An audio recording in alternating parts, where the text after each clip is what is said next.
Good morning, everyone. Pretty exciting day here on the farm. It's chick day. Chicks are at the post office. Let's go see what we got. Okay, here at the post office.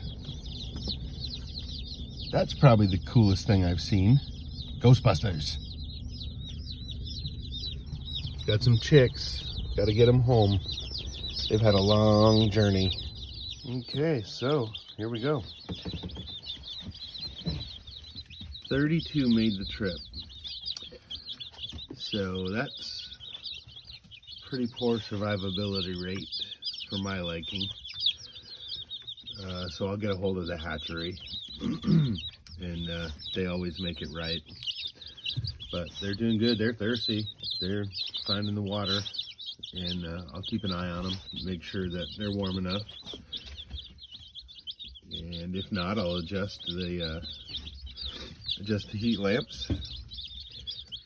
But they're doing good. So pretty excited. Pretty excited. So basically, let's talk about my little setup here. I got a 120 gallon feeder tank, stock tank, which I'll obviously need for other adventures, but it's going to be my makeshift brooder for now. 1 gallon waterer. I preset the water out for them so it would warm up, so they're not drinking ice cold water because they've been on a nice long, very cold trip. You got a couple of heat lamps. I opted for white lights with this batch. I've used them in the past, seem to work pretty good. There's about 4 inches of shavings in there, and I have the water set up on just a board right now, like a 2x, which I'll raise that up as they grow a little bit. It's still a little short right now, but I might raise it up today. I'll watch the temperature in there because they need to be about 100 degrees roughly for the first at least several days, if not a little bit longer than that. And basically I've got these secured screws on each side so they do not fall, cannot fall. This is a sturdy little thing I just built over it, and it's fully adjustable. I can take the screws out, move it up or down as I need. So that's my basic setup. Worst case scenario, if one of these lights burns out, there's still a second one, and I'm not here.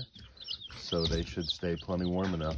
So we'll keep monitoring them and see how they do. Most of them have found the waterer, and in about 2 hours from now is when I will introduce them to some food.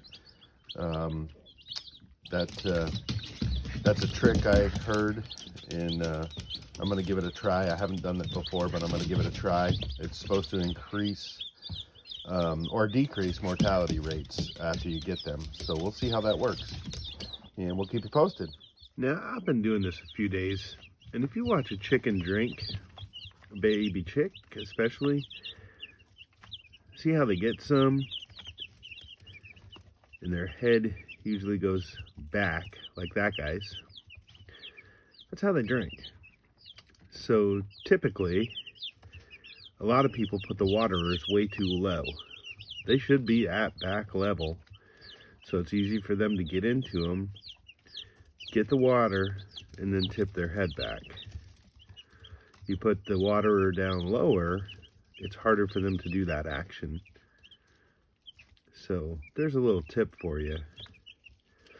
That waterer is actually a hair too low for these guys. It's okay. In a few days I'll raise it up. But chicken tips 101.